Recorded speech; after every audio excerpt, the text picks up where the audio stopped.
And I knew this wasn't Charles because when Charles was around, you were scared, obviously, because things are opening, but it didn't have the same feeling as Rex. Rex was like, he brought a terrifying feeling with him. An abandoned well, a hidden rosary, and two entities known only as Charles and Rex became part of one family's everyday life. The deeper the story goes, the darker it becomes. My name is Edwin, and here is Crystal's true, scary story.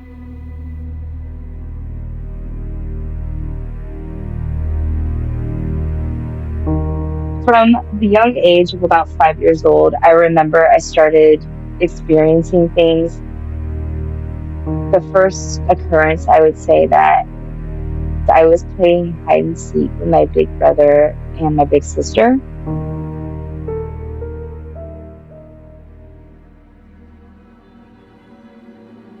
We like to play hide and seek with like only a few of the lights on in the house.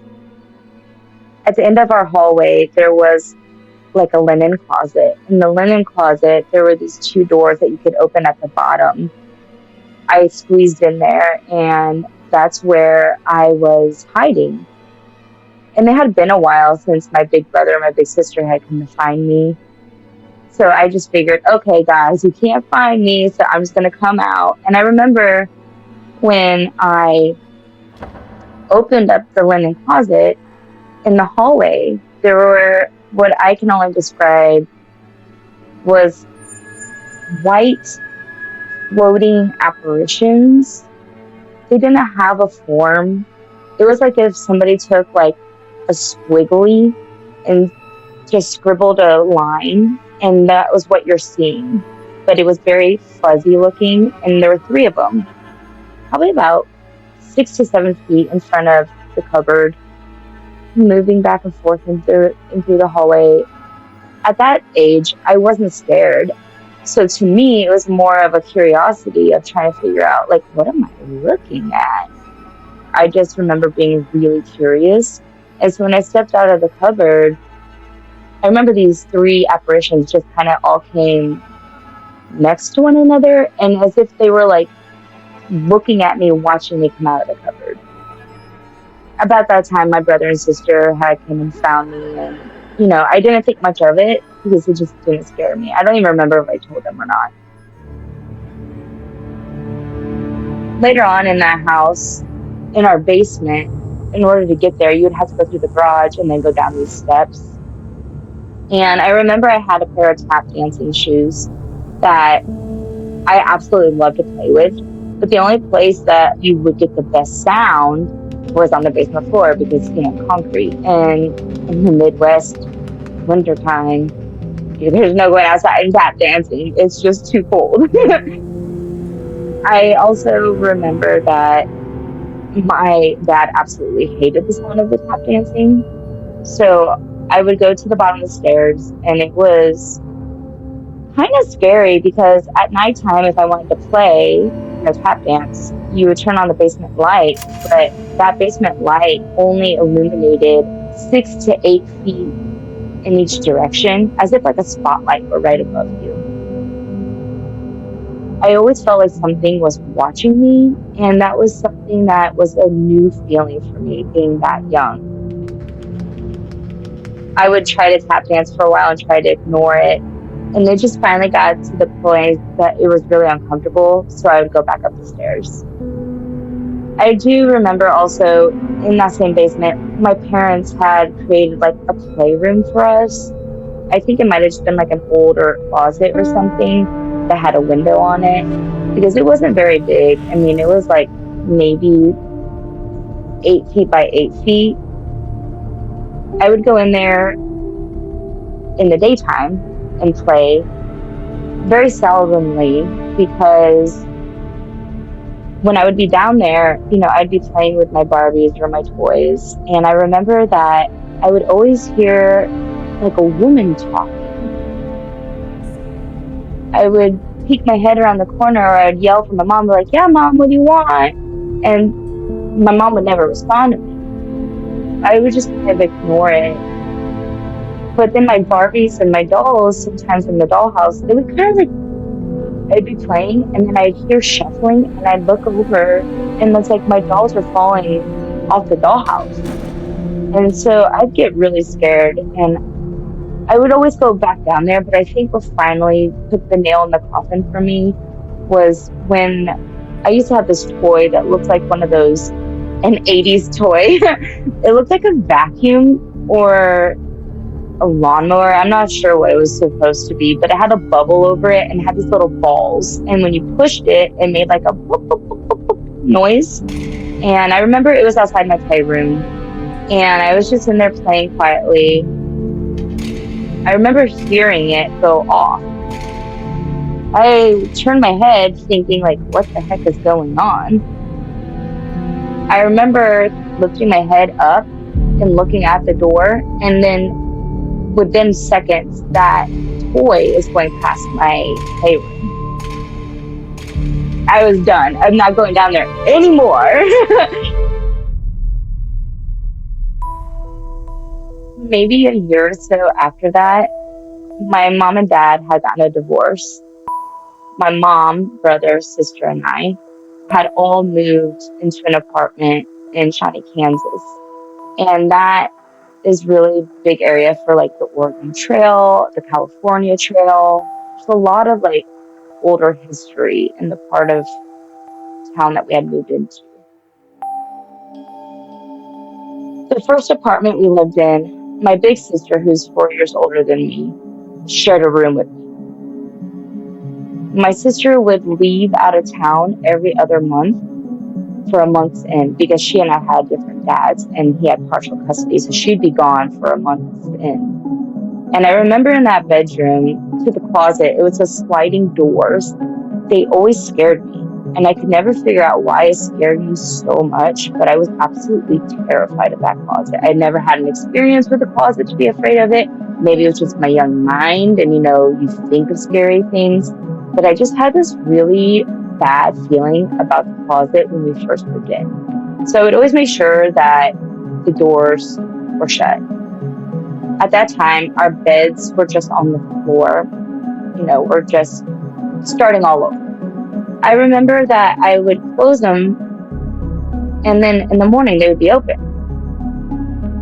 I'd always wake up before my sister and I would always tell her, "Why did you open the closet door?" And she'd say, "I didn't open the closet door, you did." And she would argue with me.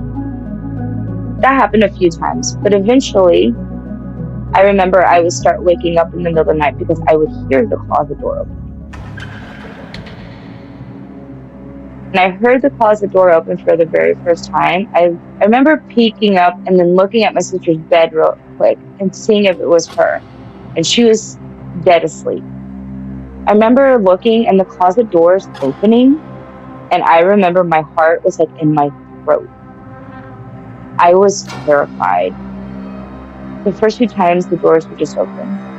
Shortly after my sister would go to her dad's, that's when things got really bad. The door would open and I could hear a woman humming or a woman singing, and then I would hear her eventually say, "Come in here with me." I would get up and I'd run and jump in my mom's bed every single time. And my mom didn't really question it. My mom, my Nona, and my great Nona have all experienced these similar things where we've all seen things all throughout our lives. Now, thinking back in retrospect, that my mom probably knew that I wasn't lying, but this was maybe something I was actually experiencing. My brother never experienced anything. My sister never experienced anything. Nonetheless, we lived in that apartment for a little bit, but eventually my mom said, we're going to move to this other building in this complex. And that's when things really started amping up for me. So again, at this time, my sister's gone out of state, and we have a bunk bed. Now in our bedroom, we have a bathroom. But to get to the bathroom, you have to go in between what I would consider like French doors on each side. They have a closet on each side, and then you go to the bathroom. I remember I was woken up in the middle of the night because I heard like clanking on the side of my bunk bed, and I was at the top. Like a clunking, like somebody grabbed it. Because, there was a metal bunk bed, so it was squeaky when you would move on it. I remember that I heard that, but then my bunk bed started kind of shaking as if somebody took the top rail and was like shaking it, trying to wake me up. I thought it was my mom. So I just rolled over, and when I opened my eyes, there was a man standing there. He was standing in clothes that I can only describe as farmer working in the field clothing, and he had like a wicker hat on. I just remember thinking, like, is this a real person? There's somebody in my house? Like, what's going on? Like, all these thoughts are going through my head. I just remember being so terrified. And in that moment, he started speaking to me so rapidly. He seemed frantic, like he needed to tell me something. But I couldn't understand him because he was speaking in another language. And I just remember, like, go away, go away, go away. And I remember grabbing the blanket, pulling over my head. And I had this doll that I named her Dolly. And my grandma had made her for me. And she was my prized possession. I really felt like Dolly protected me. So I'd put Dolly in front of my face. Eventually, somehow, got myself to fall back to sleep.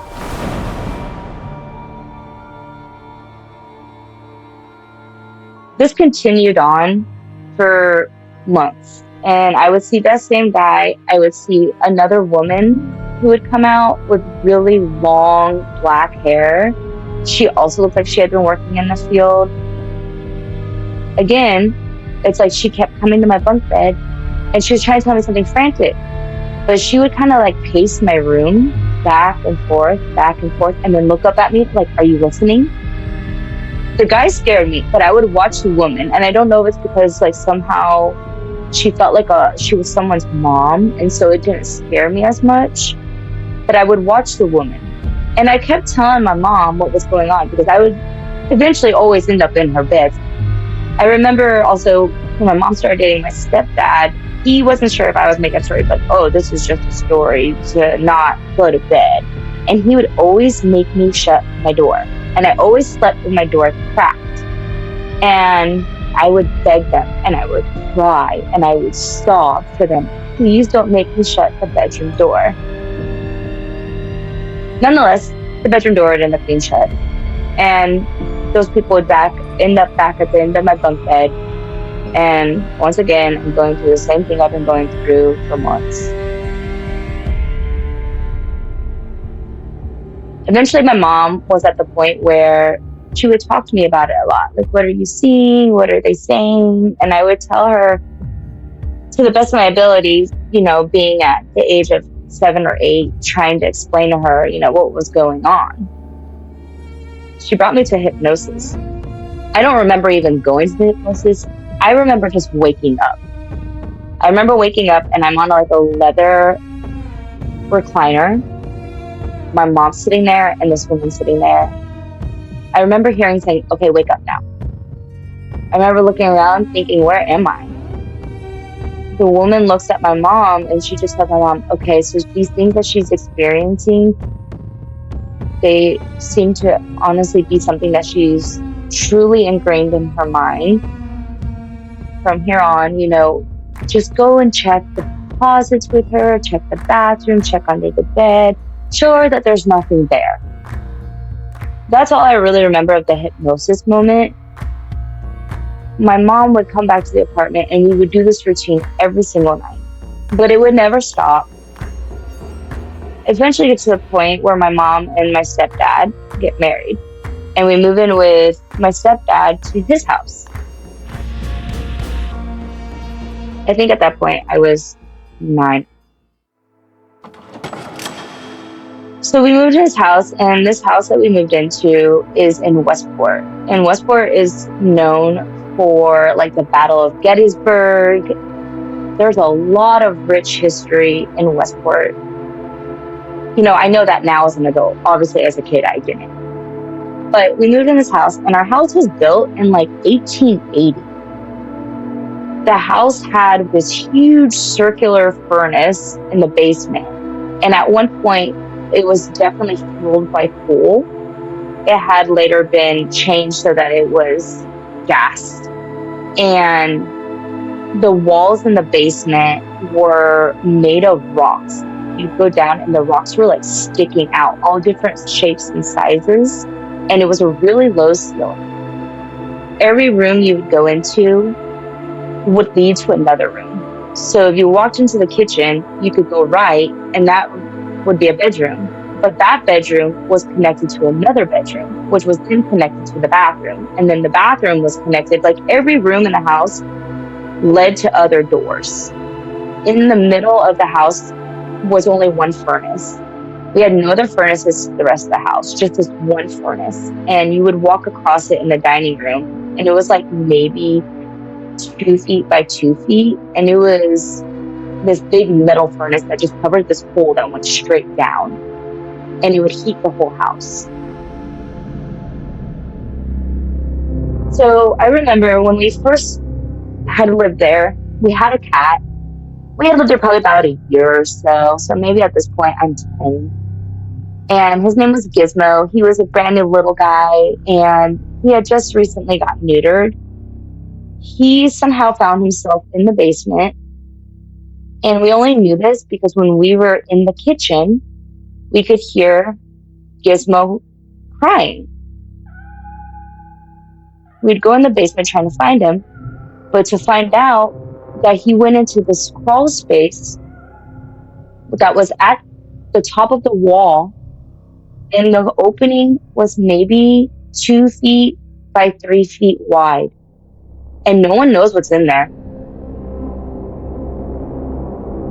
We would flash flashlights in there, but Gizmo was like very far back. And the problem is that we then needed to get Gizmo out. He had just been neutered, and it was dead of winter, and underneath in the area that he was at, it had a lot of drifting cold that came in there. And so we knew that if he stayed in there, he was likely going to die. My mom told me that I was the only one that could fit in there, and if I felt like I could do it. Me being 10 and, always the adventurer and quite the tomboy, I was like, I'll go get him. Like, yeah, I can save my cat. I'm going to be this great hero. So I remember my mom gave me flashlights, and she put a cross on my neck. And I thought that was kind of strange, but it kind of creeped me out at the same time. But nonetheless, I was going to go in and go get Gizmo. So I crawled in there to go get Gizmo, and underneath there was vast. You thought it was only going to go underneath the kitchen, but it seemed like it went under much more of the house than what we had realized. Whenever I'd get close to Gizmo, he would kind of like scoot off, and I don't know if it was just because there's this bright flashlight coming towards him. He's scared, and he's in pain, he's cold. But it was a hard time for me to catch him. And I remember I finally caught him, and in there, the floor was only dirt and like rock, and I could only just army crawl through it. That's how low it was. I finally grabbed him, and as I'm crawling and I kind of like turn around, my feet fall into what I consider a hole. And I remember panicking because my feet are falling into a hole. But then eventually I realized, and I'm still holding Gizmo because I don't want to let him go. But I remember I dropped the flashlight. I realized I could touch the ground, but it went to probably like my mid-thigh. And I kept Gizmo under my arm, and I crawled out, grabbed the flashlight, and I turned the flashlight back, and I looked at the hole. This hole had to be probably the size of like a kitchen table, like a circular kitchen table. And in the middle of it was a rosary, like an old, beat up, dusty, dirty rosary right in the middle of it. And I remember being like, oh my God. If anything ever scared me, that was the moment that I realized, I'm really scared. So I got Gizmo, I got out, I told my mom about what had happened. Later on, my mom told my dad what had happened, and he was like, oh yeah, there was a well down there. They said, oh, this house was built over a well, but I highly doubt that there was a rosary, blah, blah, blah, blah. My dad was always a skeptic. My sister, my dad, always skeptics. They never believed anything. I would say a short time after that, I remember I was in my bedroom that was right off the kitchen, and I had my door open, and I was, doing a piece of art. I saw a man walk up. I only see feet, and I think, that's my dad. My dad always wore penny loafers, and so, I'm not thinking anything of it. I think it's my dad. There's penny loafers right in front of me, right, like I could touch them with my hand. And I'm telling my dad about the piece of art that I'm doing. Like a few minutes go by, and then he just walks away. And I'm like, wait, I want to finish telling you. And I jump up and I go running around, running into the kitchen, and I bump right into my mom. I go, where'd Dad go? And she goes, Dad's not here. I just looked at her and I was like, yes, he was. He was standing in my doorway. And she just looked at me wide-eyed. And she was like, sweetie, he's not here. That is the beginning of who we called Charles.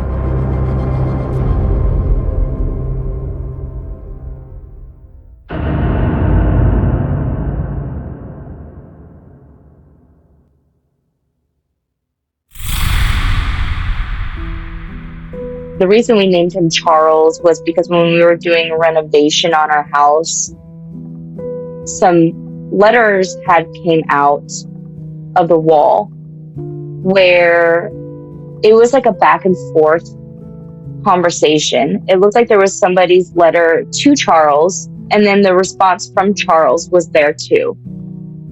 We've come to gather that that man and woman had gotten married, and they had both had their letters, and they kind of put them together, and for whatever reason they were in the wall. And the one that was from Charles to the woman, he was very kind in all of his letters, and he seemed like a very gentle man. And I believe that those letters were like dated like 1912.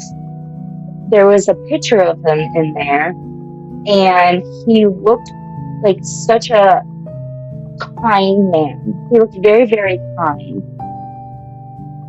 So that was we started naming this ghost spirit, we started naming him Charles.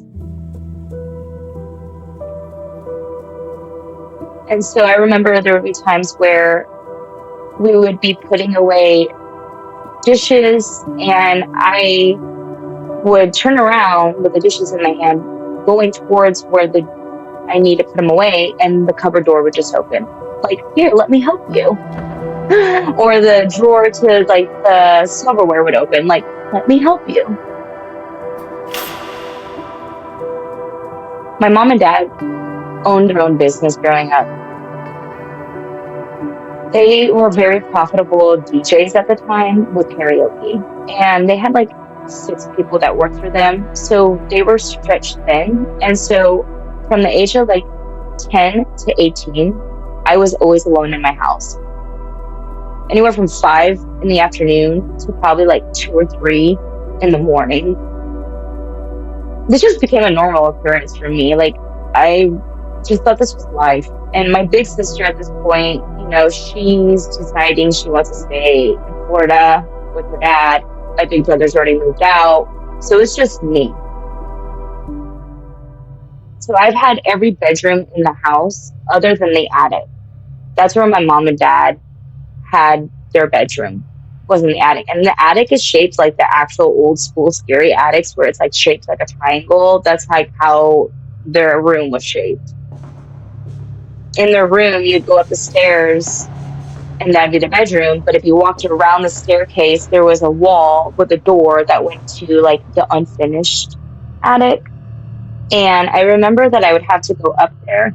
And whenever I'd go up there to grab something, there was always this really evil feeling up there. like something was standing in the corner and watching me. And whenever I'd walk up the stairs, I would feel this overwhelming feeling of nausea just hit me really hard. I would run down the stairs as fast as I could every single time. Eventually, we started realizing that there were a few different entities in our home. There was a man in the attic who was very, very scary. And my mom would go to bed sometimes alone because my dad would be working. And she said she would feel like she's getting pinned to the bed. She'd be wide awake and she's getting pinned to the bed. And she heard somebody speaking another language right in her ear. She said that it sounded not Spanish, but it was like a very strong Creole or language like that she really couldn't pinpoint what it was. And this would happen to her repeatedly. She would also feel him push her, and she would almost repeatedly fall down the stairs quite often. But that big man never left the attic. He stayed in the attic. And I remember when I'd go up there, I would always feel that feeling that there's something really evil up here, and it would scare me. But I remember that there was one time when I had to go to the other part of the attic because my mom told me she needed me to grab the Christmas wrapping paper. And I went through there, and before I could open the door, I heard a woman crying. Not sure if it was my mom. I kind of threw my head down over the railing, and I was like, "Mom?" I was like, "Are you okay?" And she's like, "Yeah." I was like, "Are you crying?" And she's like, "No." And I'm like, "Okay." And so I went back to the door, and I can just hear a woman crying. And I'm thinking, no, I'm making something up in my head. So I opened the door, and the crying kind of it's there just for a few seconds, and then it stops. And I'm kind of looking around, trying to figure out where the crying's coming from. And for just a millisecond, I see a silhouette of a woman, and she sees me, and she definitely looks very distraught and very upset. And then she's gone. I remember grabbing the newspaper and running down the stairs and telling my mom about it, because at this point now we're both experiencing things, so we're telling each other everything that's happening. Now there was another entity, and we named him Rex. And now Rex was literally the troublemaker of the house. Rex would do everything and anything to terrify you. A lot of times when I'd be home alone, I would be in the living room, and our house had just one long hallway, I guess is the best way to explain it. It's not even a hallway. It's just, there's the kitchen, there's the dining room, there's the living room, and then there's the front room. And it was just one long strip. I remember I would sit in the living room, and I'd be watching TV. At this point, we had 3 dogs. Gizmo was still around, but Gizmo, was nowhere in the house at that time. He was an indoor-outdoor cat. It never failed that when I was home alone and I was watching TV in that front room, that pans or whatever was on the kitchen drying rack would start being thrown off onto the floor. And my dogs would all start wailing. They would all start barking. They would go to the entranceway of the kitchen and start barking, and their hair would get all fluffed up. And I would grab the pans and I'd put them back. And I knew this wasn't Charles, because when Charles was around, you were scared, obviously, because things were opening, but it didn't have the same feeling as Rex. Rex was he brought a terrifying feeling with him. This is an ongoing occurrence. If I were in the bathroom and I was home alone, the doorknobs would start shaking on me, and they're old. They're these old brass metal doorknobs, and they would start shaking, and all I can do is hear my dogs wailing and barking in the other room, and I'm like, oh my God. And at this point, I'm about 15, 16. I'm just going to leave. I'm going to go to my friend's house down the street, and that's what I would typically do.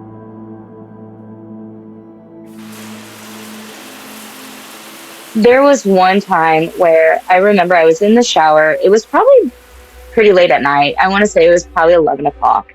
And in our bathroom, we had one of those old school iron clawed bathtubs. And my dad had made it so it had a shower on it. I kept my dogs in the bathroom with me when I was showering. Like, I was scared. I remember I'm just in there showering, mind my business, and I hear someone say my name. They go, Crystal. And I open the curtains knowing I'm alone. I kind of look around and I go, hello? And there's no response. And so I just go back to taking my shower. And I would say like a minute passed. Right from directly behind me, I hear someone go, Crystal. And this time I like turn around and I'm facing this direction. So I'm rinsing my hair out, and obviously when you rinse your hair out, you're closing your eyes. And I heard someone go, Crystal, right in front of me. And I open my eyes, and there's a man standing right in front of me. It's like a flash that it happens. And I remember just screaming, just like in the movies. You fall out of the shower, the whole shower curtain comes down with you. My dogs are going crazy, and all the lights in the house go off. Boom. Completely off. My dogs are going crazy. I'm trying to get myself out from underneath the shower curtain. This was before cell phones, really, that had like the flashlights on them and stuff. So I'm trying to like just grab a towel. Then I have to like muster up this courage to be like, okay, I'm going to go downstairs and I'm going to turn on the circuit breaker. But I'm terrified. I grab a flashlight and I tell my dogs that they have to go down before me. You go first. So I'm telling my dogs to go down first, and they're still like snarling and making noises. So I'm really scared. But in order to get to the circuit breaker, I had to go down the stairs, go around the furnace, go around the washer and dryer, go all the way to the back of the basement to the far back corner and flip the switches. I'm down there with my dogs and I feel something pull at my towel. And I remember just grabbing my towel and being like, yelling, you need to stop and leave me alone. And I turn on the circuit breakers and all the lights in the house then end up coming back on. At that point, I just remember getting my dogs, going to my bedroom and shutting my door. And I'm like, that's it. I'm done. I've had enough. I'm going to sleep. There was also times in my bedroom where I would wake up and because I can't breathe and I literally can feel fingers on my neck and I'm being strangled. It's like I can feel the thumb and the fingers around my neck. And I go and I'm grasping to try to grab it off, and there's nothing to grab. And I remember the only way that I could get it to stop was like I would have to like scream for God in my mind, or say like one of the prayers that my mom had taught me in my mind. And eventually it would go away. Shortly after this, my mom had written into some paranormal investigators, and they decided that they really wanted to investigate our house. They came, and when they came, they specifically told us not to tell them what was inside the house because they had a psychic, a medium with them, and they wanted to know if what we were experiencing aligned with what she was saying. Sure as enough, they come in with all their tools, their ghost box, the meters that can read things, cameras. And sure enough, the woman comes inside, the psychic, and she goes upstairs. And she said that there is a very large man in this room, and he is not good. And he is standing in the corner, and all he wants to do is cause extreme harm to any woman. There's also a woman in this house that has a baby, and she's terrified of that man. And she hides in that part of the attic, which explains why I heard crying. But then she tells us that there's many entities in this back closet off of the kitchen, and that closet was like 4 feet by 4 feet, and the ceiling in there went probably like 16 feet high. And she said there are many, many entities in that closet, but many of them don't leave because they hung themselves in that closet. And then that there are 2 other men in this house, and there's one man, and he's not good. He likes to scare and terrorize you. And I can't remember what she said his name was. We named him Rex. But she said, but there is another man here who's very kind and gentle-souled. And she said, and his name was Charles. My mom and I remember just thinking, like, everything we experienced is actually real down to the T. Like, the big man, Charles, this guy, the woman, everything. And we just, like, are shocked. And, like, did you tell them? No. Did you tell them? No. Like, it just seemed too spot on to, like, be like, okay, they're lying. And I remember that they said that Rex ended up somehow dying in the house, and that he liked to stay in my closet in my bedroom, and that he specifically liked to scare me the most. There was no real reason why he liked to scare me the most, but he did. And then when they eventually put up the ghost box and you could hear their voices, you could hear through the static all these voices coming through. And I remember you heard a woman crying, and then you would hear like a faint sound of a baby. And then you would hear like an evil laugh, like a deep hearty evil laugh. We knew that had to be what the psychic called the big man upstairs. And he stayed only in the attic because he felt like he ruled the house, is what she said. I heard someone say like, die, death, and go away. And then shortly after that, you heard someone say, leave him alone, leave him alone. And it's like very hard to tell, but then eventually said, leave him alone. And we knew that had to be Charles. It seemed like Charles was like, in some weird way, the one that kept us protected from the bad entities in our home. In the end, the psychics ended up doing what they called a cleansing, and they opened the windows. They had like sage and palo santos and like a hawk's wing. We all had to hold hands to create a circle to, at that moment, force what they called the evil ones out of the house. And when that happened, it was really weird because even though there was no wind, it felt like there was tons of wind going on around me, like a tornado was going on around me. Like I could feel wind, but truly there was no wind. My hair wasn't moving, nothing was moving, but it felt like it. I just remember feeling this great force of like something pulling, but it wasn't necessarily, I didn't feel like I was being pulled, but I could feel it. And my boyfriend at the time, he said he was feeling faint and he felt like he was being pulled to the ground.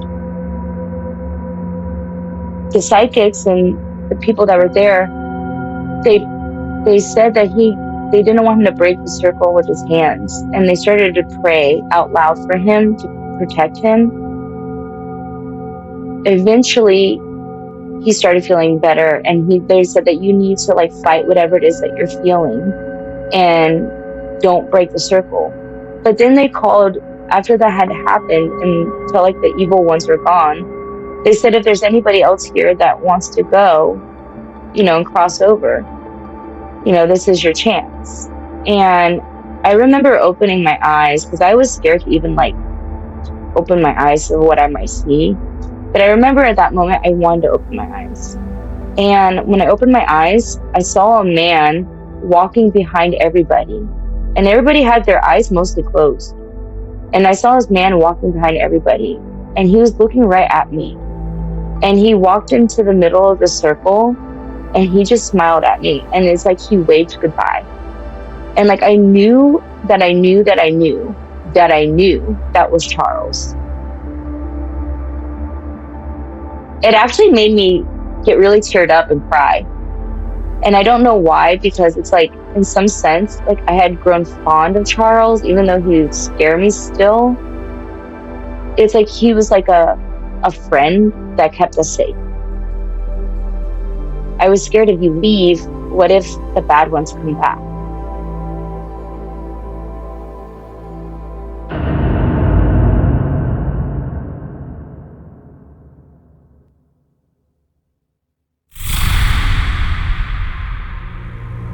I remember I ended up moving out of that house eventually. And I moved into my own apartment with, at the time, my husband. And I would experience things like wherever, quite often, I could go into a restaurant or I could go into a grocery store or just a thrift store. And I would still see things that it seems like other people might not see.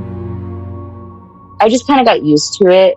But nothing really scared me that much anymore until we moved into our house that at that time we had been married for like, I think 15 years. We were taking some time to work on it before we had actually moved in. We had bought it, I'll say. I would go there during the day and I would work on the house. Whenever my husband and my son were there, I would never feel anything. But as soon as my husband and my son were gone and I was alone, I felt like there was something really evil in there. It would just show up.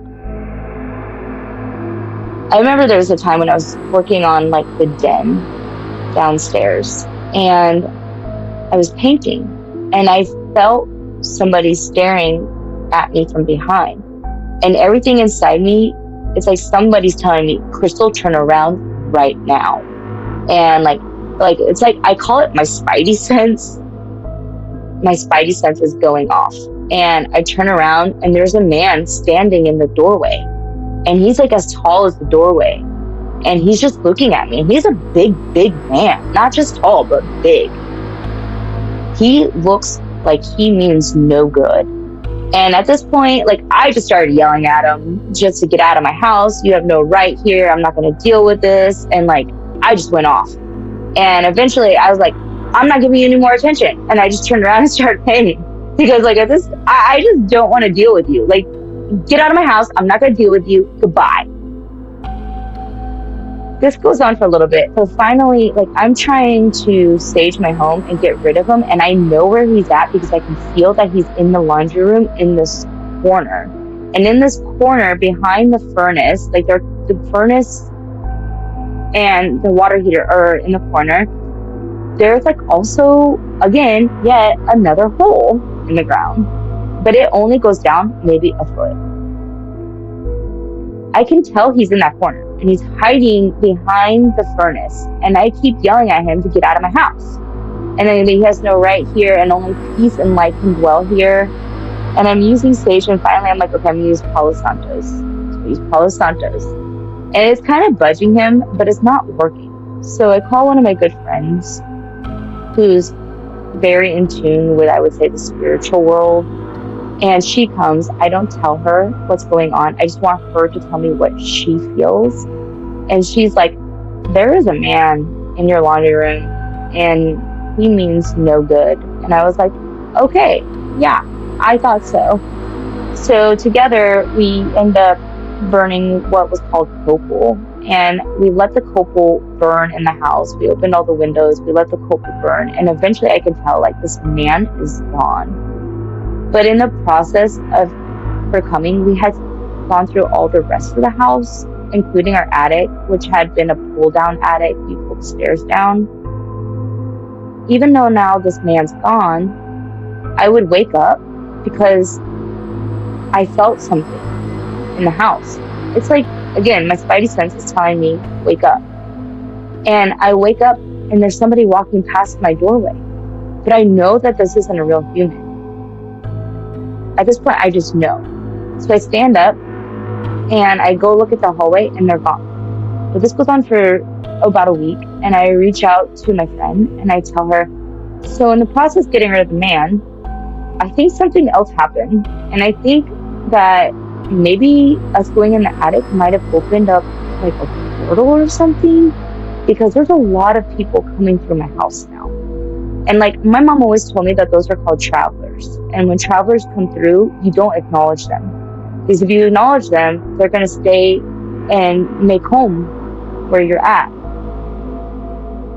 Elaine came and she's like, where do you think it's at? I was like, I think it's in the attic. And she's like, you're correct. It's in the attic. So I remember we went in the attic. And again, we had to do the thing where we connect hands and we're going to close it. The soul portal. And again, it feels like there's wind blowing all around me, but there's no wind. I just remember feeling this great force, as if there's actually a door. And I remember we had to push it shut. And I'm like actually working up a sweat at this point. It's fall time, yeah, you could think, oh, maybe you're in the attic, it's just hot. But really, it wasn't hot in the attic, it was cool. And I just remember feeling this great force, this wind, and we're burning the Palo Santos and the copal, and to close the said portal. Eventually, I feel something, and it feels like a big thud. And I know that actually truly was closing a portal. So from that moment on, I ended up getting like 4 mason jars. I filled them with salt, a protection stone, and a crystal, and I put them on the 4 corners of the attic. So nothing, even if something were to try to open, nothing's going to come back downstairs. And from that moment on, like, we didn't experience anything else in the house. Everything was fine. Later on, our cat, who we had had for 18 years, his name was Yoshi. Our dogs had loved him. He was the alpha. He was an orange tabby. He ended up passing away of just old age. And myself and my daughter would always see him. It's like he would stay in the house. We would see Yoshi quite often. There was also another time where I remember my daughter, we had gone to a Latin shop, and my husband at the time was Salvadorian, and my daughter wanted this candle, and it was a white candle, but it had the picture of death with a scythe. I tell Bella, and her dad tells her, these candles are used for, right? And she's like, no. And he's like, this is like, so when people die, they put them at the grave or in the house, so that it's to remember those that have passed away, or to like call them back, like for the Day of the Dead. So I remember telling Bella, don't burn this in the house. No matter what you do, don't burn this in the house, Bella. And she was okay, Mom, okay. Well, 2 weeks go by, and all of a sudden, my phone at like 2 in the morning is going off, and it's ringing, and it's Bella, and she's crying, and she says, Mom, can you please come in my room? And so I go and I go in her room, and she's like, there's something in my room. And she's like, my mirror on my wall, which was like this octagon shape, just kept coming and slamming against the wall. Boom, boom, boom, boom, boom. And I walk in the room, and it's like all of a sudden I feel like I'm like a hound dog, because I can all of a sudden, it's like I'm searching the room, and it's like in the video games where something like lights up gold, and that's an object that you need to get. It doesn't really light up gold in my mind, but like I'm searching the room, and boom, there's the candle, and I know it's the candle.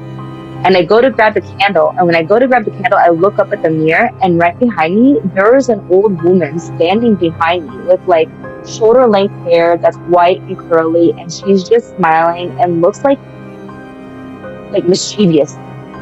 And I grab the candle, and I grab the mirror off the wall, and I go outside, I just throw it in the yard. And I look at her and I said, I told you not to burn this. And I told her the reasoning why that just happened is because you welcomed the dead into our home. She was so scared, and I think she ended up sleeping in the bed with us that night. But after that, we didn't experience anything. I never really think if we're not normal, because this is so normal to me, because I grew up with it, that it's like, it is my normal. I don't know any other way. Bella doesn't know any other way because she grew up with it, and my mom grew up with it. But I do realize that, like, I know that I'm not like a normal family, because it's like, I don't know what it's like to walk around and not have that sense. I don't understand that feeling. I feel like it's as if I were walking around and having in a sense, I'm missing one of my senses because I only known what it's like to have that sense.